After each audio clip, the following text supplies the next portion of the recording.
Josephine Vega's hands trembled as she poured coffee into the sheriff's cup, spilling drops onto the countertop of Clifton Hill's only diner.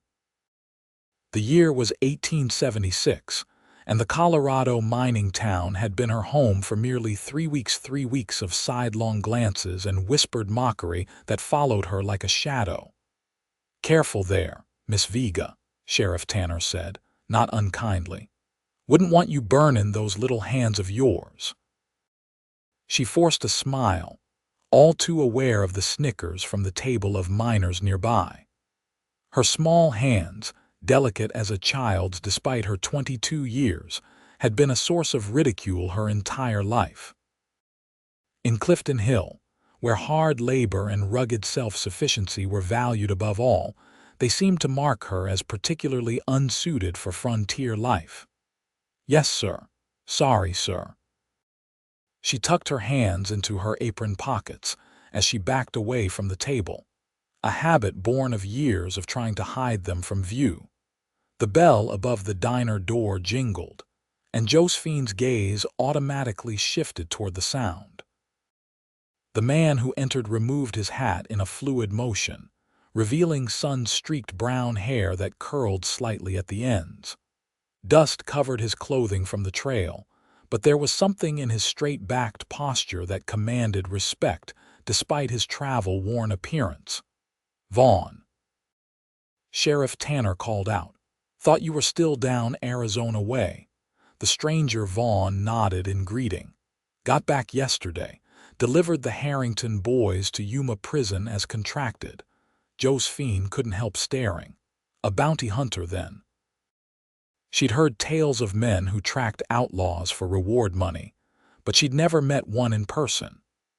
This man looked less fearsome than the stories suggested. His face was weathered but handsome, with deep lines around keen gray eyes that suggested he smiled more often than he frowned. "Miss," he said, noticing her stare and nodding politely. Her cheeks flushed as she realized she'd been caught gawking. "Can I get you something, sir? Coffee and whatever hot food you've got would be much appreciated." As Josephine hurried to the kitchen, she could hear the miner's table grow unusually quiet. When she returned with a steaming plate of breakfast and coffee, she understood why. The stranger had moved to sit at the sheriff's table, and she noticed the gleaming star pinned to his vest beneath his open duster. "Deputy Marshal Vaughn Stone," Sheriff Tanner explained as she set down the plate. "Best tracker this side of the Mississippi, and one of the few lawmen brave enough to go after the Carson gang." The marshal's eyes met hers briefly as she poured his coffee. "Thank you, Miss." "Josephine Vega, sir." "Miss Vega," he nodded. "Careful there." She realized her hand was trembling again, coffee threatening to splash over the rim of the cup. Mortified, she quickly set down the pot and stepped back. "Girl can't even pour coffee right with those baby hands," one of the miners called out, just loud enough to be heard across the diner. "Ought to send her back east where she belongs." Josephine's face burned with shame as laughter rippled through the room. She turned to flee to the kitchen when Marshal Stone's voice cut through the noise. "I'd be careful with that kind of talk, friend." His tone was conversational, but there was steel beneath it. "Miss Vega just served me the first hot meal I've had in 3 days, which makes her a sight more useful than a man who does nothing but flap his gums at decent folk." The diner fell silent. The miner who'd spoken looked ready to argue, then thought better of it when he met the marshal's steady gaze. Instead, he muttered something unintelligible and returned to his breakfast. Josephine slipped into the kitchen, her heart pounding. No one had ever defended her before. "Don't mind them," said Martha, the cook and owner of the diner. "Most men in this town have the manners of wild hogs." Josephine nodded, fighting back tears. "I know, I thought things would be different here." Martha patted her shoulder. "You've got skills those rough men don't appreciate. Your stitching is the finest I've ever seen, and you keep better books than the bank manager." Don't let them make you feel small. But Josephine had felt small her entire life. After her parents died of influenza back in Philadelphia, she'd been passed from one reluctant relative to another until she was old enough to make her own way.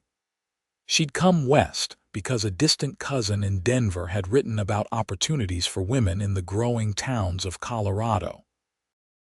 But the cousin had died before Josephine arrived, leaving her alone again, with just enough money to make it to Clifton Hill, where Martha had kindly offered her work in a small room above the diner. When she returned to the dining room to clear tables, Marshal Stone was preparing to leave. He placed coins on the table, nodding to the sheriff before turning to go. As he passed Josephine, he paused. "Miss Vega," he said quietly, "don't let them bother you. Some men feel bigger by making others feel small." Before she could respond, he'd settled his hat back on his head and was gone, the bell jingling in his wake.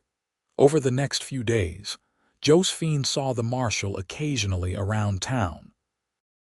He seemed to be staying in Clifton Hill on some business with the sheriff, though she never worked up the courage to ask what brought him there. Each time he came to the diner, he was unfailingly polite, and somehow his presence seemed to keep the miners' comments at bay. One evening, as she was closing up the diner alone, Martha having gone to visit her sister in the neighboring town, the bell jangled. Josephine looked up, ready to explain they were closed, when three men she didn't recognize stepped inside. Something about their demeanor made her instantly uneasy. They wore trailed dust and grime like second skins, and their eyes were cold as they surveyed the empty restaurant. "We're closed, gentlemen," she said, trying to keep her voice steady, "but we open at dawn tomorrow." The tallest of the men smiled, revealing tobacco-stained teeth. "That's all right, darlin'. We ain't here for food." Her hand instinctively went to the pocket of her apron where she kept a small knife for cutting twine and opening packages. "The cash box is already at the bank. There's nothing of value here." "Now that ain't true," said another of the men, stepping closer. "Heard tell there's a pretty little thing workin' here, all alone and far from home." Fear closed Josephine's throat as she realized their intentions. She backed away, but the counter behind her prevented escape. "The sheriff's office is just down the street," she warned, though her voice betrayed her terror. The men laughed. "Sheriff's out of town, sweetheart. Everybody knows that." The tall one lunged for her arm. Josephine slashed wildly with her small knife, catching him across the knuckles. He howled in pain and anger, backhanding her with his uninjured hand. The force of the blow sent her sprawling to the floor, the knife skittering away across the wooden planks. "You'll pay for that, you little—" The door crashed open, and the temperature in the room seemed to drop as Marshal Stone stepped inside, his expression thunderous. One of the men reached for his gun, but froze when the marshal's revolver appeared in his hand as if by magic. "That would be the last mistake you ever made," Stone said quietly. "All of you, hands where I can see them." The three men complied, though the tall one was cursing through gritted teeth, blood dripping from his slashed hand. "You boys picked the wrong town and the wrong woman to trouble," the marshal continued, his voice deceptively calm. "Now you're going to walk very slowly to the jailhouse, where you'll stay until Sheriff Tanner returns to decide what to do with you." "You can't arrest us for having a drink after hours," the third man protested. "Attempted assault, attempted robbery, and from the looks of that knife wound, attempted murder when Miss Vega defended herself. That's more than enough." His gaze never wavered. "And if you're thinking you outnumber me, I should mention I rarely miss, and I'm in a particularly poor mood this evening." The authority in his voice left no room for argument. The men shuffled out the door under the marshal's watchful eye. Before following them, he glanced back at Josephine, who was shakily getting to her feet. Lock up behind me, Miss Vega. I'll return shortly." True to his word, Marshal Stone came back less than an hour later, knocking gently on the diner's door. Josephine had locked up as instructed and retreated upstairs to her small room, washing her face and trying to calm her racing heart. She opened the door cautiously, relief flooding her at the sight of the marshal standing alone on the porch.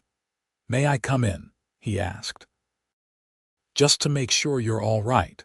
She hesitated only a moment before stepping aside. "Thank you for what you did. I don't know what would have happened if—" "No need to think about that," he interrupted gently. "Those men won't bother you or anyone else for a good long while." In the lamplight, Josephine could see a bruise forming on the marshal's jaw. "You're hurt," he touched it absently. "One of them got in a lucky punch while I was locking them up. It's nothing. Let me at least clean it for you, please. It's the least I can do." After a brief hesitation, he nodded, and Josephine hurried to fetch water and a clean cloth. As she carefully dabbed at the bruise, she was intensely aware of his proximity, of the quiet strength that seemed to radiate from him. "How did you know?" she asked. "That I was in trouble, I mean." "I was on my way back from the telegraph office and saw them go in. Something about them didn't sit right, so I thought I'd check." His gray eyes studied her face. "You're shaking." She set down the cloth, embarrassed to find her hands were indeed trembling violently now that the immediate danger had passed. "I'm sorry. Don't apologize. It's a natural reaction." His voice was gentle. "May I?" Before she could ask what he meant, he reached out and took one of her small hands in his much larger one. The simple human contact sent an unexpected wave of comfort through her. "You were brave," he said. "That cut you gave him probably saved you from worse harm before I got there." Josephine looked down at their joined hands, his tanned and calloused from years outdoors, hers pale and tiny against his palm. "Everyone always says my hands are too small, useless for real work." "Is that what you believe?" She shrugged slightly. "They're not wrong. I can't lift hay bales or shoe horses or do any of the things that matter out here." "Seems to me those hands can do plenty," Marshal Stone said, his thumb tracing lightly over her knuckles. "They serve food that nourishes people after long days. They tend to wounds," he nodded at his jaw. "And from what I hear around town, they can sew finer than anyone in 3 counties. And tonight, they wielded a knife well enough to defend yourself. Nothing useless about that." Something warm bloomed in Josephine's chest at his words. All her life, people had pointed out what she couldn't do with her small hands. No one had ever listed the things she could do. The marshal seemed to realize he was still holding her hand and gently released it. "I should go. Those men are secure, but I need to write up my report before turning in." Josephine nodded, suddenly shy. "Thank you again, Marshal Stone." "Vaughn," he corrected with a small smile. "Just Vaughn is fine, Miss Vega." "Josephine," she offered in return. "Josephine," he repeated, and something about the way he said her name made her pulse quicken. "Good night. Lock the door behind me." As she watched him walk away into the darkness, Josephine realized that for the first time since arriving in Clifton Hill, she didn't feel quite so alone. The next morning, the town was abuzz with news of the arrests. The 3 men, it turned out, were suspected of robbing a stage coach the previous week, and Marshal Stone had been in Clifton Hill specifically to investigate the case. Their attempt to harm Josephine had inadvertently led to their capture. "Lucky thing the marshal was passing by," Martha said when she returned and heard the tale. "Those sorts of men, well, a woman alone doesn't stand much chance." "I did cut one of them," Josephine pointed out, a hint of pride in her voice that surprised even herself. Martha looked impressed. "Did you now? Well, good for you, girl. Still, best to be careful. Not everyone in this town means you harm, but there's enough rough elements that a young woman should watch herself." Throughout the day, several townspeople came into the diner specifically to speak to Josephine, expressing concern for her well-being after the incident. It was the most attention anyone had paid her since her arrival, and while some of it felt like simple curiosity, there seemed to be genuine care behind many of the inquiries. Even more surprising was the change in some of the miners who had previously mocked her. While not exactly friendly, they were noticeably more respectful, nodding to her as she served their food instead of making jabs about her hands or Eastern ways. Marshal Stone came in for lunch, his jaw sporting an impressive bruise. He took a seat at the counter rather than at a table, which allowed Josephine to speak with him more easily as she worked. "How are you feeling today?" he asked as she poured his coffee. "Better than I expected," she admitted. "Though I didn't sleep much." He nodded understandingly. "That's common after such an experience. It may take a few days for your nerves to settle." "And your jaw," a smile briefly crossed his face. "I've had worse, much worse." Josephine wanted to ask about those worse injuries, about his life as a marshal, about 100 other things, but the diner was busy, and she had other customers to attend to. Still, throughout her shift, she was acutely aware of his presence, and each time their eyes met, something warm and unfamiliar fluttered in her chest. When he finished his meal, he left payment on the counter along with a folded piece of paper. After he'd gone, Josephine unfolded it to find a brief message. "Would you consider taking a walk with me this evening? I'll call for you at the diner at sunset. V.S." Josephine stared at the note, reading it twice to be sure she understood correctly. Was the marshal asking to court her? The thought seemed impossible, yet the evidence was there in black ink on white paper. "What's that you're studying so intently?" Martha asked, coming up beside her. Josephine hastily folded the paper. "Nothing, just a note about an order." The lie felt clumsy on her tongue, but Martha merely raised an eyebrow and returned to her cooking. For the rest of the afternoon, Josephine moved through her tasks in a daze, her mind returning again and again to the prospect of an evening walk with Vaughn Stone. By the time the dinner rush had ended, and the sun was sinking toward the mountains, she had changed her clothes twice in her small room, finally settling on her best dress, a modest blue cotton with white trim that brought out the deep brown of her eyes. When Vaughn arrived precisely at sunset, Josephine was waiting, her heart pounding so loudly she was certain he must hear it. "You look lovely," he said simply, offering his arm. The evening air was cool and pleasant as they strolled through the town, past the general store and blacksmith shop, toward the small park that served as Clifton Hill's gathering place on Sundays and holidays. A few townspeople nodded greetings as they passed, and Josephine noticed curious glances directed their way. "I hope I'm not causing you any trouble," she said hesitantly. "People will talk." Vaughn looked down at her with a hint of amusement. "People always talk. Does it bother you?" She considered this. "I suppose not. I've been talked about my whole life one way or another." She flexed her small fingers reflexively, though usually not in a good way. They reached the park and followed the path that wound around its perimeter. In the fading light, the mountains beyond the town looked purple against the orange sky. "May I ask you something personal?" Vaughn said after they had walked in comfortable silence for a time. "Of course."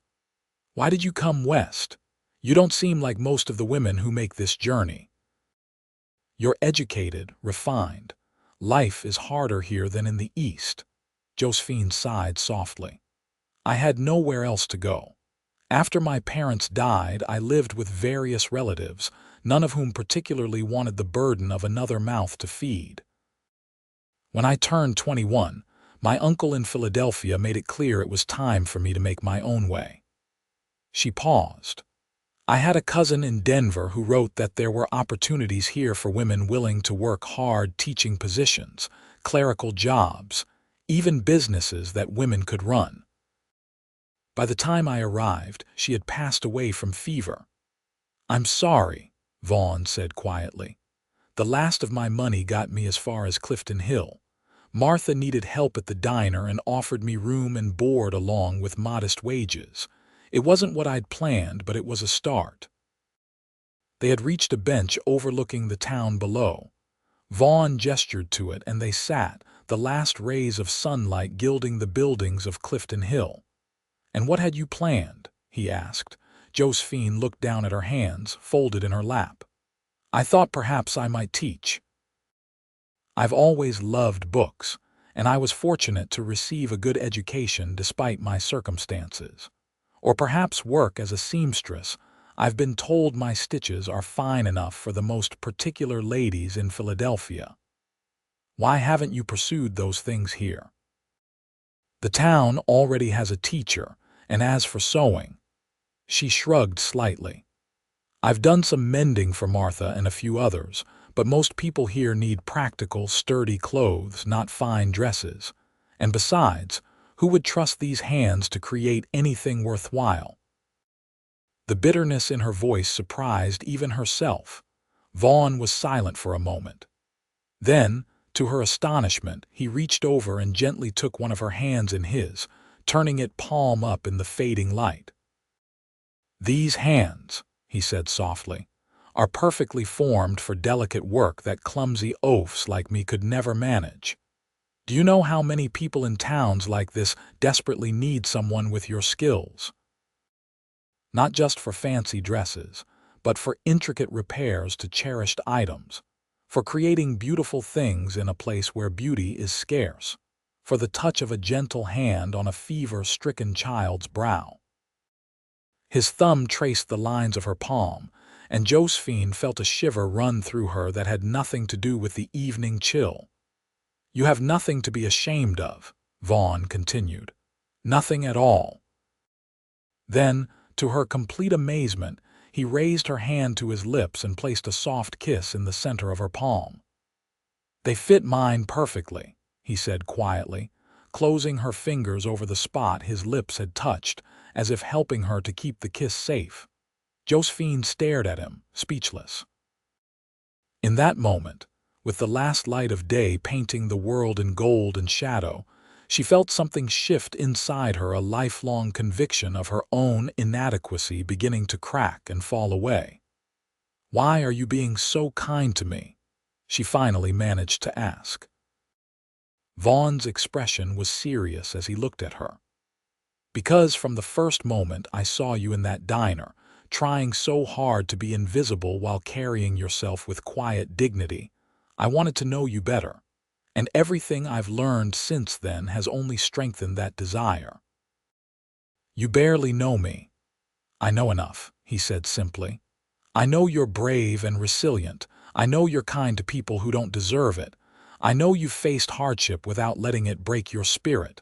He paused. "And I'd like the chance to know more if you're willing." Josephine felt tears prick at her eyes, but these were different from the tears of shame and frustration she was accustomed to. These felt like release, like rain after drought. "I'd like that too," she whispered. As darkness settled fully around them, they walked back toward the diner, talking more easily now. Vaughn told her about growing up on a small ranch in Texas, about joining the Rangers as a young man and eventually becoming a U.S. Marshal. He spoke of the loneliness of the trail and the satisfaction of bringing criminals to justice, of the beauty of untamed places and the growing pains of a country still finding its way. At the door of the diner, he hesitated. "May I call on you again tomorrow?" Josephine nodded, suddenly shy once more. "I'd like that very much." "Good night then, Josephine." He tipped his hat and turned to go. "Vaughn," she called softly after him. When he looked back, she said, "Thank you for everything." His smile in response stayed with her long after she'd gone upstairs to her room, long after she'd changed into her nightclothes and lain down to sleep. She held her hand up in the moonlight streaming through her small window, examining the palm where his lips had pressed. For the first time in her life, Josephine Vega looked at her small hands and saw not limitation, but possibility. Over the next 2 weeks, Josephine and Vaughn fell into a pattern. He would come to the diner for meals, sometimes sitting for hours with paperwork spread before him as he worked on reports related to the stagecoach robbery case. In the evenings, they would walk together through town or sit in the park, talking until the stars emerged in the vast Colorado sky. Josephine learned that beneath Vaughn's composed exterior lay a thoughtful man with a dry sense of humor and a deep sense of justice. He told her stories of his travels across the territories, of the people he'd met, and the changes he'd witnessed as railroads and telegraph lines gradually tamed the wild places. In turn, she shared memories of her childhood in Philadelphia, of the books she loved and the dreams she'd once harbored of becoming a teacher or perhaps even a writer. With each conversation, she felt herself opening up like a flower turning toward the sun, revealing parts of herself she'd kept carefully hidden for years. Word spread quickly through Clifton Hill about the marshal's interest in the diner girl with the small hands. Some of the gossip was unkind speculation about what a lawman like Stone could possibly see in a plain Eastern woman with no family connections or dowry to recommend her. But increasingly, Josephine found herself the recipient of friendly nods and greetings from townspeople who had previously looked through her, as if she were invisible. Martha observed these developments with knowing eyes. "That marshal's sweet on you," she commented one morning as they prepared the diner for opening. "And I'd say the feeling's mutual." Josephine blushed, concentrating on arranging cutlery on the tables. "He's just being kind." "Kind, my foot," Martha snorted. "The man looks at you like you hung the moon and stars, and you light up like a lantern whenever he walks through that door." Before Josephine could formulate a response, Martha continued more gently. "It's good to see, girl. You deserve some happiness after everything you've been through." The older woman's approval meant more than Josephine could express. Martha had become the closest thing to family she had in Clifton Hill, and her support made Josephine feel less adrift in the world. One afternoon, as Josephine was serving a late lunch to a table of cattle buyers, the diner door opened to admit Mrs. Eleanor Harrington, wife of the bank president and undisputed social leader of Clifton Hill. The elegant woman rarely ate at the diner, considering it beneath her station, and her appearance caused a momentary hush in conversation. "Miss Vega," Mrs. Harrington said crisply. "Might I have a word?" Josephine exchanged a puzzled glance with Martha before nodding. "Of course, madam." "Would you like to take a seat?" "This won't take long," Mrs. Harrington replied, remaining standing near the door. "I understand from Marshal Stone that you are accomplished with a needle." Surprised, Josephine nodded. "I do enjoy sewing, yes. My daughter Caroline is to be married in 6 weeks' time. Her wedding dress, ordered from Denver, has arrived, but it requires significant alterations. The woman who usually handles my sewing has fallen ill, and there is no time to send the dress back to Denver." Josephine's heart beat faster at the implication. "You wish me to alter the dress?" Mrs. Harrington's expression remained cool, but she gave a short nod. "Marshal Stone was quite insistent about your skills when the subject arose at dinner last evening. I am willing to give you the opportunity, though I must warn you the work must be of the highest quality. Caroline's wedding will be the social event of the season." "I understand," Josephine said, trying to keep her voice steady despite her excitement. "I would be honored to help, Mrs. Harrington." "Very well. Please come to my home tomorrow at 10 o'clock. We will discuss the details and your compensation then."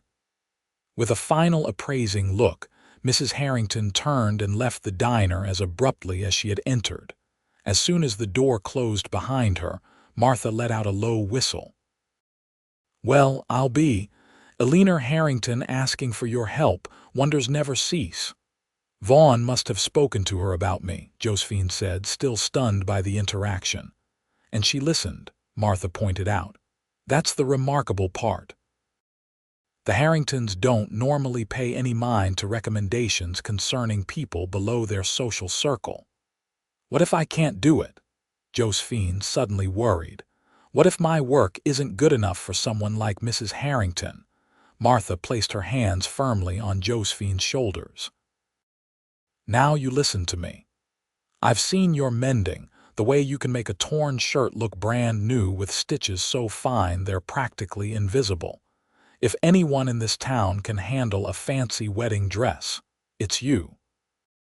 The next day, Josephine presented herself at the Harrington mansion at precisely 10 o'clock, wearing her best dress and carrying a small case containing her finest needles, threads, and sewing implements. She was shown into a spacious sitting room where Mrs. Harrington and her daughter Caroline waited, the wedding dress laid carefully across a chaise longue. The dress was the most beautiful garment Josephine had ever seen, ivory silk with delicate lace overlay, seed pearls embroidered in an intricate pattern across the bodice, and a train that would trail gloriously behind the bride as she walked down the aisle. "It's far too long," Mrs. Harrington explained briskly. "And the waist needs taking in considerably. Caroline has always been slender." Caroline, a pretty young woman perhaps a year or two younger than Josephine, smiled nervously. "Mother insists it must be perfect, but I'm just happy to be marrying Henry. Henry Blackwell is from one of Denver's finest families," Mrs. Harrington added pointedly. "The wedding must reflect the importance of the union." For the next hour, Josephine carefully pinned and marked the necessary alterations while Mrs. Harrington watched like a hawk. To Josephine's surprise, her small hands proved to be an advantage rather than a liability. She could slip pins into the delicate fabric with minimal disruption, and her fingers were nimble enough to work with the fragile lace without damaging it. "You have unusually small hands," Caroline observed as Josephine worked on the bodice. "Yes," Josephine agreed, tensing slightly for the inevitable criticism or mockery. Instead, Caroline said thoughtfully, "How fortunate for detailed work like this." "My hands are too clumsy for such fine stitching." The simple comment, delivered without a hint of condescension, warmed Josephine unexpectedly. Perhaps Vaughn was right. Perhaps her small hands were not a defect, but simply a different kind of tool, suited for different kinds of work than the rough labor that dominated life in a frontier town. By the end of the fitting, even Mrs. Harrington seemed cautiously impressed. "You appear to understand what needs to be done," she said. "I will expect the dress to be completed within 3 weeks to allow time for any final adjustments." "Yes, madam, I'll take the utmost care with it." As Josephine carefully packed the precious dress to transport it back to her room above the diner, Caroline approached her quietly. "Thank you for helping with my dress," she said. "I know Mother can be demanding, but I truly appreciate your assistance." "It's my pleasure," Josephine replied sincerely. "Your dress will be beautiful, and so will you." Caroline smiled. "Marshal Stone speaks very highly of you, you know. He came to dinner specifically to mention your sewing skills when he heard Mother was concerned about the dress." Josephine felt her cheeks warm. That was kind of him. "More than kind, I think," Caroline said with a knowing look. "He's not a man who offers praise lightly." That evening, when Vaughn came to the diner for supper, Josephine was waiting with barely contained excitement. As soon as he was seated, she hurried over to his table, "You spoke to Mrs. Harrington about me," she said without preamble. He looked up, a slight smile playing at the corners of his mouth. "I may have mentioned your talents when the subject of her daughter's wedding dress arose." "Why would you do that?" She wasn't angry, far from it, but she needed to understand his motivation. Vaughn considered her question seriously. "Because you've been hiding your light under a bushel, Josephine Vega. Because you have gifts that deserve recognition. And because I believe in you, even when you don't believe in yourself." His words struck her like a physical force, stealing her breath. No one had ever believed in her the way Vaughn Stone seemed to, completely, unhesitatingly, as if it were the most natural thing in the world. "Thank you," she whispered, afraid that speaking any louder might cause her voice to break. He reached out and briefly covered her hand with his. "Don't thank me. Just show them what you can do." And so, in the weeks that followed, Josephine divided her time between working at the diner and meticulously altering Caroline Harrington's wedding dress. Martha arranged for her to have afternoons free to focus on the sewing, recognizing the importance of the opportunity. In the evenings, she would still walk with Vaughn, telling him about her progress and the challenges of working with such fine materials. "I've never seen such beautiful fabric," she told him one night as they sat on their usual bench in the park. "The silk feels like water running through your fingers, and the lace is so delicate it might have been made by spiders rather than human hands." Vaughn listened, a soft smile on his face. "You love it, don't you? The creating?" Josephine nodded. "I always have. When I was a child, my mother taught me to sew, and it was the one thing I could do that no one criticized. Even when everything else about me seemed wrong or insufficient, I could make beautiful stitches. Have you thought about what you might do when the dress is finished? If Mrs. Harrington is pleased with your work, others will come." The question caught Josephine off guard. She had been so focused on the immediate task that she hadn't considered what might come after. "Do you think they would? Come to me for sewing, I mean." "I have no doubt of it," Vaughn said confidently. "Once word spreads of your skills, you'll have more work than you can handle." The possibility was both thrilling and terrifying. "I don't have the money to open a proper shop." Vaughn was quiet for a moment. "What if you had a partner? Someone to help with the initial investment?" Josephine looked at him sharply. "Are you offering to invest in a sewing business?" "I'm offering to invest in you," he corrected gently. "In whatever way would be most helpful." His generosity stunned her. "Why would you do that? You hardly know me." Vaughn turned to face her fully, his expression serious in the gathering dusk. "I know enough, Josephine. I know that you're kind and brave and talented. I know that when you talk about sewing, your whole face lights up with passion. And I know that in the short time I've known you, you've made me happier than I've been in years." He took her hands in his, and Josephine felt the now familiar warmth of his touch spread through her. "I care for you," he said simply. "More than I expected to, more than might be wise given my profession and the life I lead. But there it is." Josephine's heart hammered in her chest. "I care for you too," she admitted softly. Vaughn's thumbs traced gentle circles on her palms. "Then let me help you build the life you want. Whether that includes me or not, I want you to have the chance to use your gifts." The qualification, "whether that includes me or not," pierced Josephine's heart. "What do you mean? Are you leaving Clifton Hill soon?" A shadow passed over Vaughn's face. "The men we arrested for the stagecoach robbery have implicated others in a larger gang operating throughout Colorado and Wyoming. My superiors have assigned me to track them down." "When do you go?" Her voice sounded small to her own ears. "After Caroline Harrington's wedding. The leader of the gang is expected to attend a horse auction in Cheyenne in early October. 6 weeks, then. 6 weeks before he would ride away, possibly into danger, certainly into uncertainty." The knowledge settled like a stone in Josephine's stomach. "Will you come back?"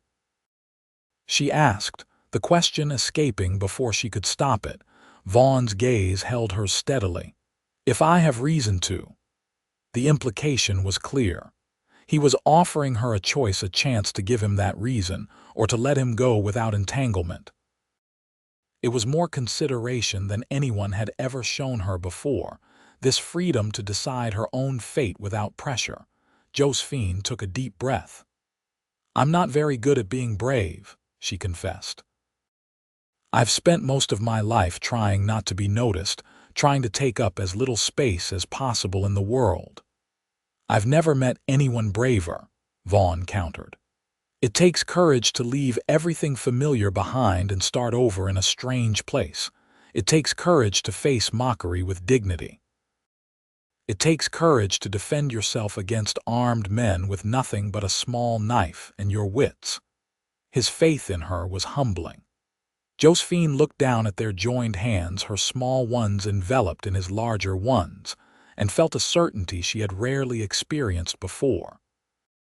"I would like very much for you to come back," she said quietly. "To me."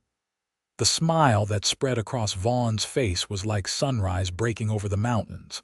Slowly, giving her every chance to pull away, he leaned forward and pressed his lips to hers in a gentle kiss that made her heart soar. When they parted, both slightly breathless, Vaughn said, "Then I will come back. I promise you that." In the days that followed, Josephine worked on Caroline's dress with renewed purpose. Each tiny stitch was a promise to herself as much as to the Harringtons, a declaration that she was capable, that her hands, so long a source of shame, could create beauty that others valued. Word began to spread through Clifton Hill about the Eastern girl who was altering Caroline Harrington's wedding dress. At first, the gossip was skeptical, but as Josephine continued her fittings with Caroline and Mrs.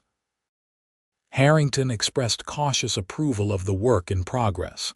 The tone of the talk shifted from doubt to curiosity. One afternoon, as Josephine was returning to the diner after a fitting at the Harrington home, she was approached by Mrs. Tanner, the sheriff's wife. "Miss Vega," the older woman called. "Might I have a word?" "Of course, Mrs. Tanner." "I understand you're doing the alterations on Caroline Harrington's wedding gown," Mrs. Tanner said without preamble. Josephine nodded. "Yes, madam. My daughter Mary is to be a bridesmaid in the wedding, and her dress needs taking in rather significantly. I wonder if you might have time to look at it." The request took Josephine by surprise. "I'd be happy to help, though I should mention that Caroline's dress is taking most of my time at present." "Naturally, that takes priority," Mrs. Tanner agreed. "But perhaps after you've finished. The wedding is still several weeks away. In that case, I'd be delighted," as Mrs. Tanner walked away with a satisfied nod. Josephine stood rooted to the spot, hardly able to believe what had just happened. A second commission, and from the sheriff's wife, no less. Perhaps Vaughn had been right about the potential for more work once the wedding dress was completed. That evening, as they took their usual walk, she told Vaughn about Mrs. Tanner's request. "It's starting," he said with evident satisfaction. "Once the women of Clifton Hill see what you can do, you'll have more orders than you can handle." "But where would I work?" Josephine wondered aloud.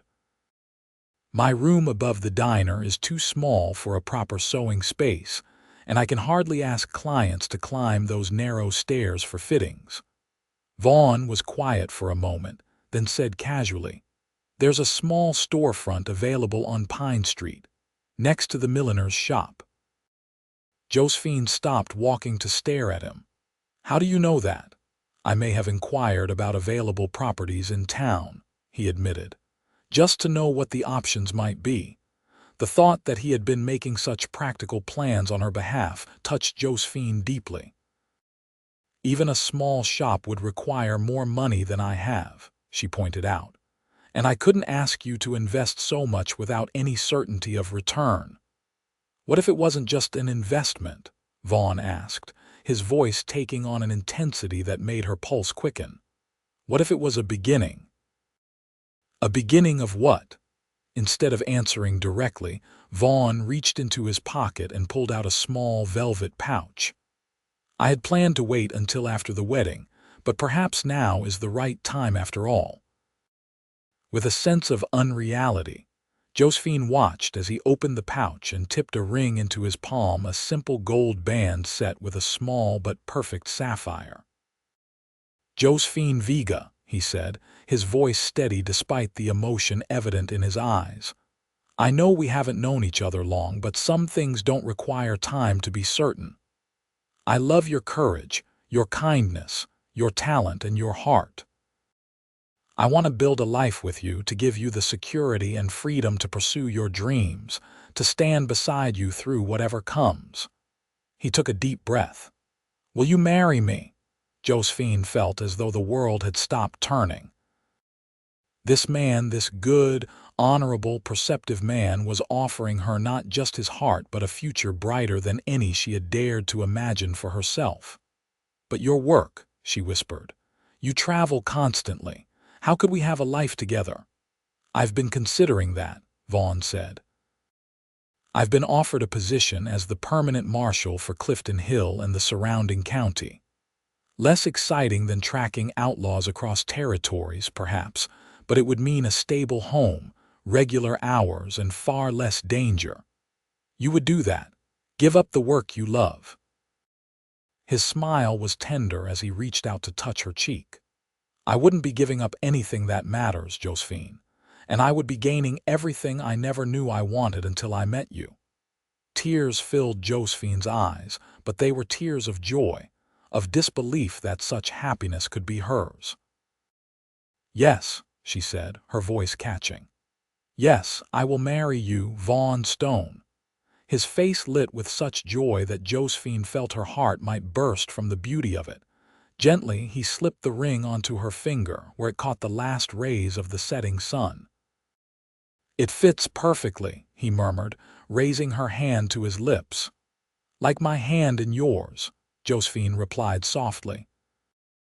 Their kiss was sweet and full of promise, sealing a commitment that had begun the moment he defended her dignity in a dusty diner, and recognized the worth that others had failed to see. News of their engagement spread through Clifton Hill like wildfire.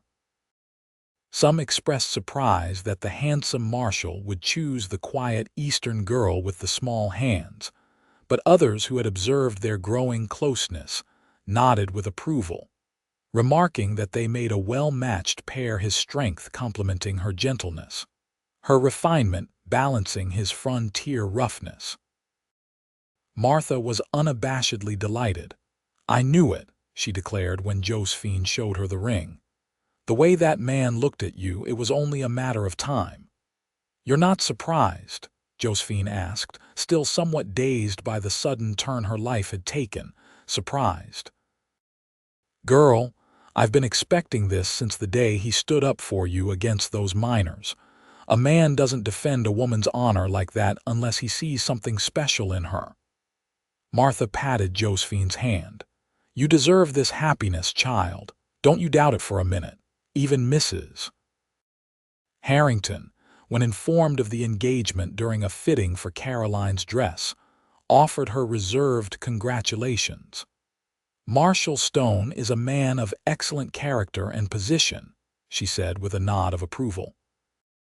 "And your work on my daughter's gown suggests you may have useful skills to contribute to the community." Coming from Mrs. Harrington, this was high praise indeed. Josephine accepted it with a gracious smile, no longer feeling the need to apologize for her existence or justify her place in the world. As September turned to October, Josephine completed her work on Caroline's wedding dress. The final fitting was a triumph. The gown fit the young bride perfectly, the alterations invisible to all but the most discerning eye. Even Mrs. Harrington was forced to admit that the work was entirely satisfactory. Caroline was less reserved in her praise. "It's perfect," she exclaimed, twirling before the mirror in her mother's sitting room. "Even better than I imagined. You have a gift, Miss Vega." "Thank you," Josephine said, her chest warm with pride as she watched the beautiful young woman admire her reflection. "It was a pleasure to work on such a lovely gown." "Will you attend the wedding?" Caroline asked impulsively. "As my guest, not just Marshal Stone's.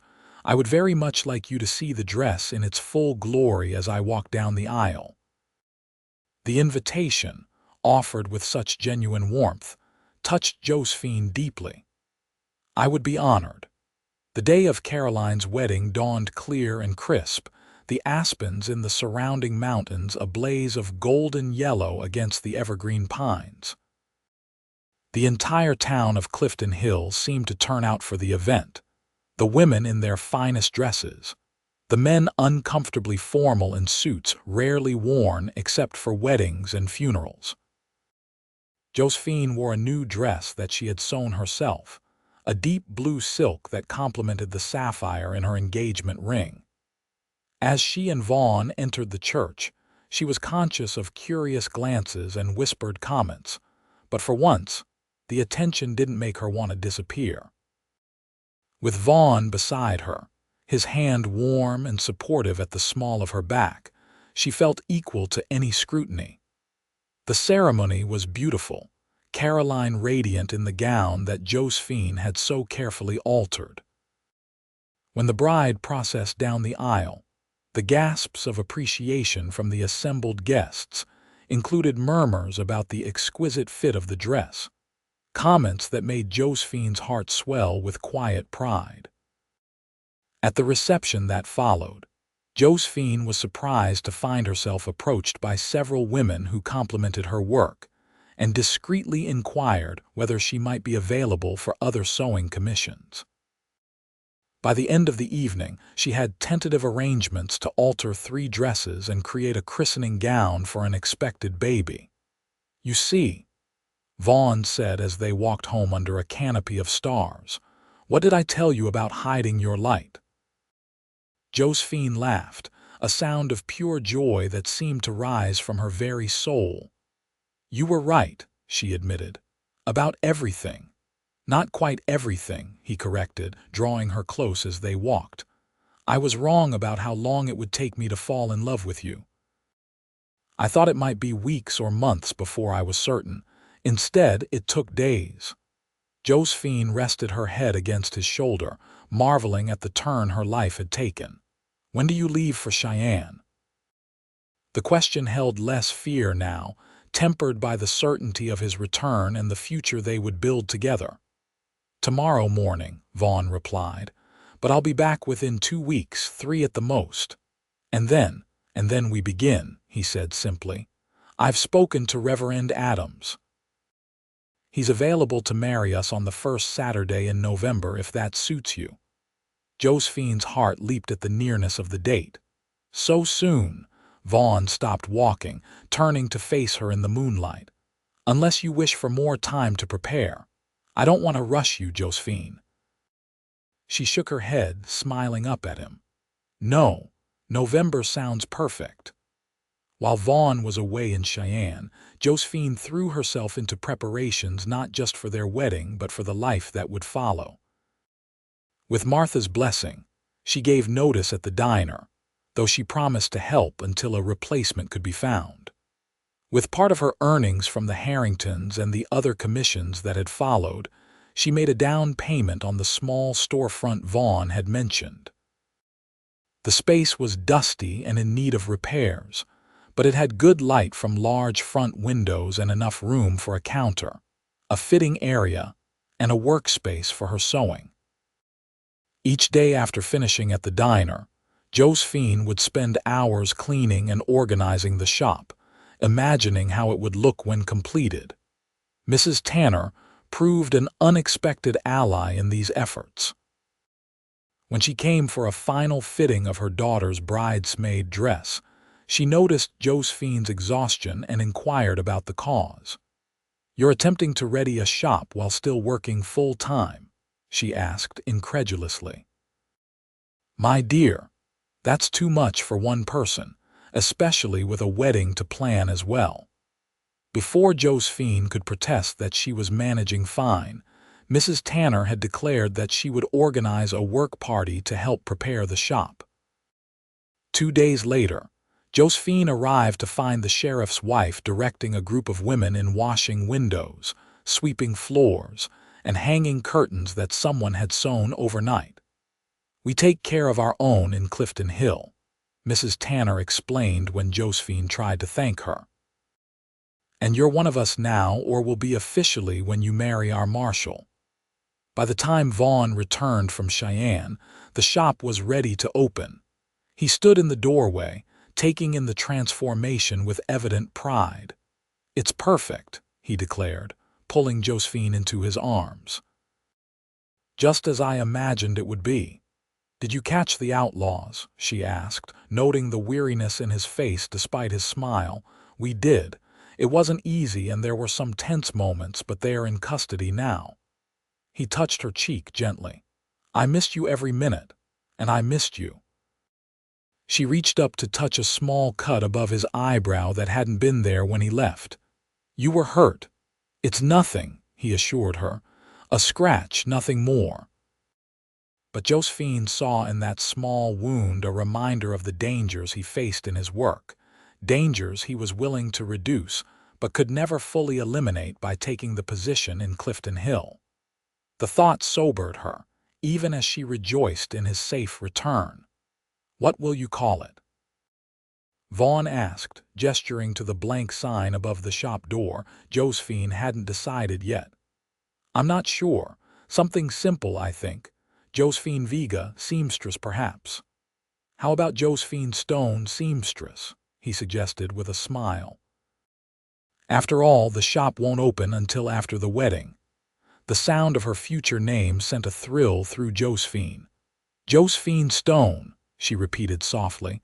"I like the sound of that." In the days leading up to their wedding, Josephine split her time between final preparations for the ceremony and setting up her shop. Word had spread through Clifton Hill about the diner girl who had altered Caroline Harrington's wedding dress so beautifully.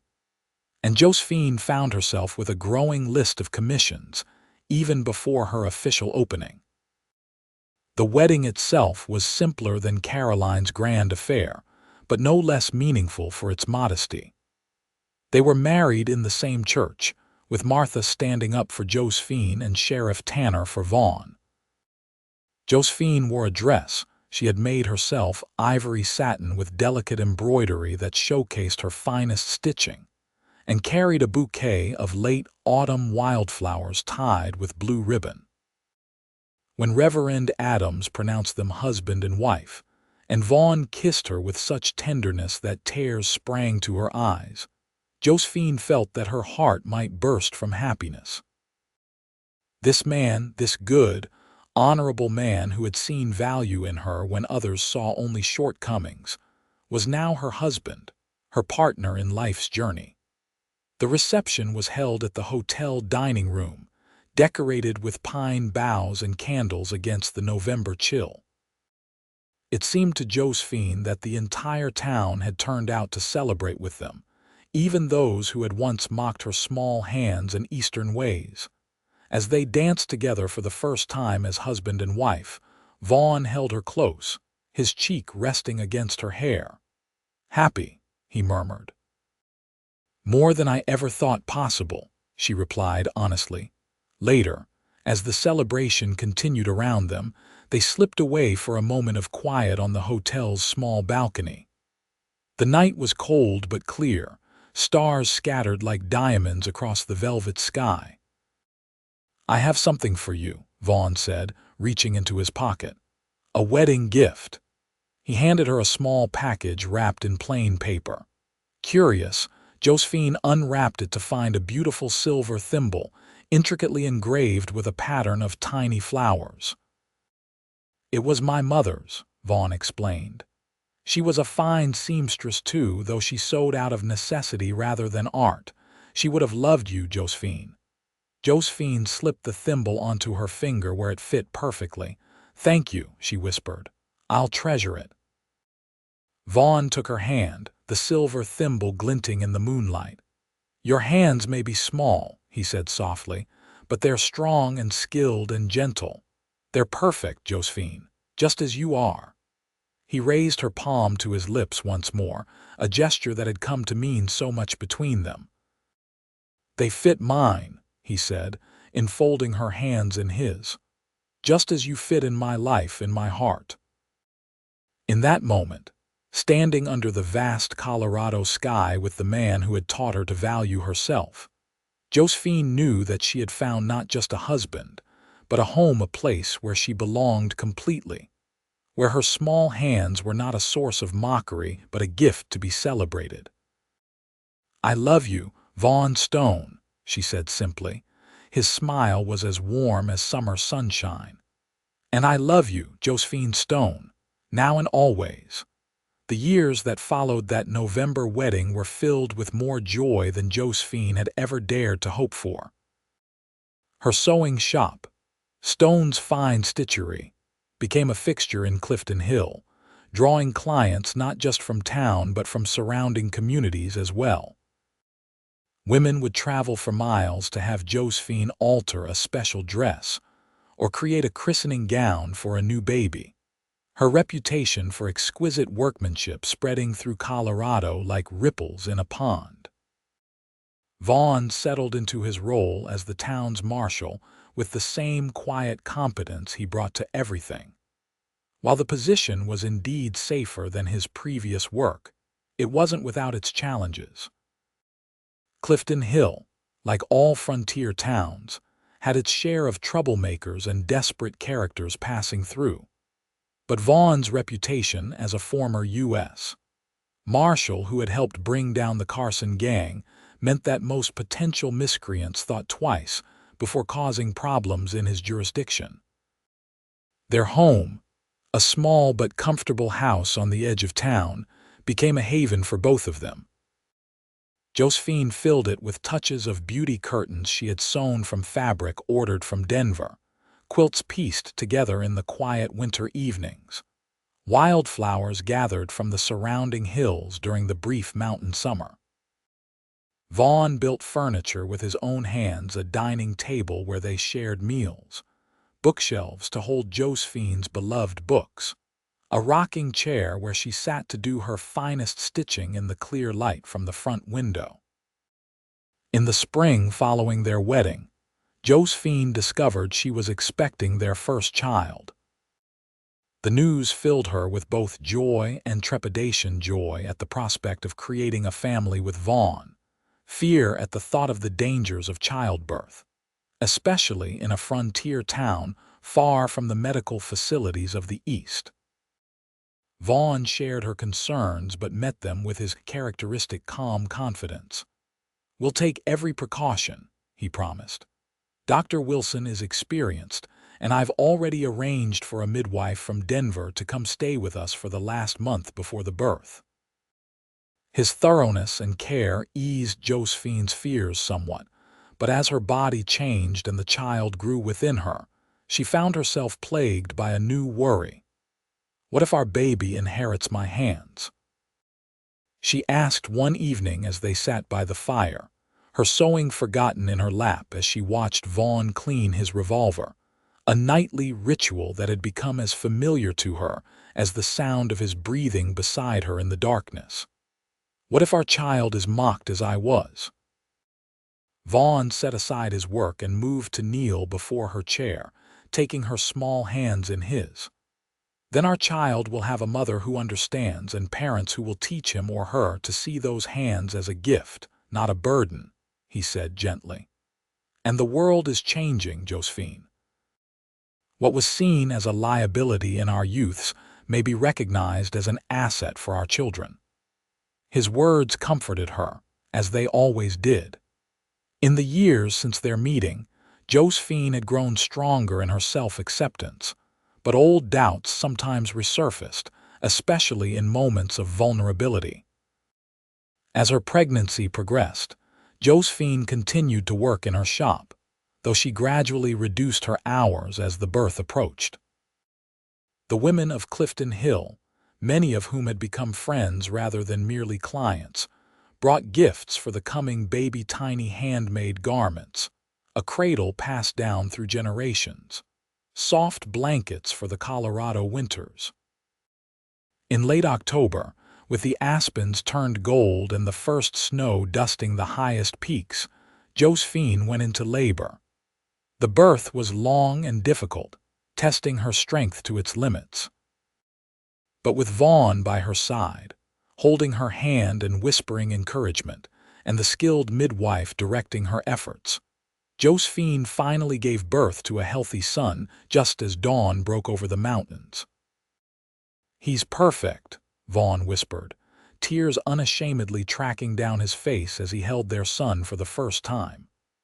"Josephine, he's absolutely perfect." They named him Thomas after Vaughn's father, with Joseph as his middle name in honor of Josephine. He had Vaughn's clear gray eyes and a dusting of dark hair that promised to be as black as his mother's. His hands, when Josephine examined them anxiously, were neither unusually small nor large, just perfect baby hands with tiny fingernails like miniature seashells. As Thomas grew from infant to toddler to young boy, he brought a joy to their lives that Josephine had never imagined possible. He was a serious child with flashes of mischief, curious about the world around him, equally fascinated by his father's work and his mother's. "Mama, teach me," he would say, standing beside her chair as she worked on a complicated embroidery pattern. And Josephine would lift him onto her lap, guiding his small hands with her own, showing him how to make the simplest stitches. "He has your patience and attention to detail," Vaughn observed one evening, watching them work together. "And your kind heart. And your courage," Josephine added. "Did you see him stand up to the Miller boys yesterday when they were teasing little Sarah Johnson?" Vaughn nodded proudly. "He's the best of both of us, I think." When Thomas was 3, Josephine gave birth to their second child, a daughter they named Martha Elizabeth for Vaughn's mother, Martha for the woman who had given Josephine her first home in Clifton Hill. Where Thomas was thoughtful and methodical, Elizabeth was a whirlwind of energy and determination from her earliest days, crawling before she was 6 months old and walking shortly after her first birthday. Their family complete, Vaughn and Josephine settled into the rhythm of life in a growing frontier town. Clifton Hill had changed since their first meeting. The railroad had finally come through, bringing more settlers, more businesses, more opportunities. The rough mining camp was gradually transforming into a proper town with a school, a bank, and even a small library that Josephine helped establish, donating many of her own precious books to the collection. Through it all, their love remained the foundation of their lives, deepening with shared joys and sorrows, with the daily work of raising children and building a community. Vaughn never lost his habit of taking Josephine's small hands in his larger ones, of kissing her palm in a gesture that had come to symbolize their journey together. On their 10th wedding anniversary, Vaughn surprised Josephine with a gift, a beautiful sewing box made of polished cherry wood, its lid inlaid with a pattern of tiny flowers that echoed the design on her mother-in-law's silver thimble. "Open it," he urged, watching her face as she admired the craftsmanship. Inside, nestled in velvet, lay a delicate gold locket. When Josephine opened it, she found a tiny daguerreotype of their family Vaughn, herself, Thomas, and Elizabeth on one side, and on the other, engraved in flowing script, "They fit mine." Tears filled Josephine's eyes as she looked up at the man who had changed her life with his belief in her, with his recognition of her worth when others saw only her limitations. "10 years ago," Vaughn said, fastening the locket around her neck, "I met a woman who tried to hide her beautiful hands because others had made her ashamed of them. Today, I'm married to that woman, whose hands have created a home, a business, a life filled with beauty and love. He took her hands in his, a gesture as familiar and essential as breathing. "Every day I thank God for bringing you into my life, Josephine Stone." "As I thank him for you," she replied softly, "for seeing me when I was invisible, for loving me when I couldn't love myself." That night, as they stood together on the porch of the home they had built, watching the stars emerge above the mountains that had witnessed their meeting, their courtship, their life together, Josephine felt a peace and contentment that the frightened young woman with the small hands could never have imagined possible. Her journey from shame to pride, from hiding to confidence, had not always been easy. There had been setbacks and moments of doubt along the way, but with Vaughn's steady love and her own growing strength, she had built a life filled with purpose and joy. "What are you thinking?" Vaughn asked, his arm warm around her shoulders against the autumn chill. Josephine looked down at her hands, the hands that had sewn wedding gowns and baby clothes, that had wiped tears from her children's faces, that had held Vaughn's through every trial and triumph of their years together. "I'm thinking that these hands have done more than I ever thought they could," she said honestly. "Thanks to you." Vaughn smiled, raising her palm to his lips in the gesture that still made her heart swell with love after all these years. "They fit mine," he murmured against her skin. "They always have."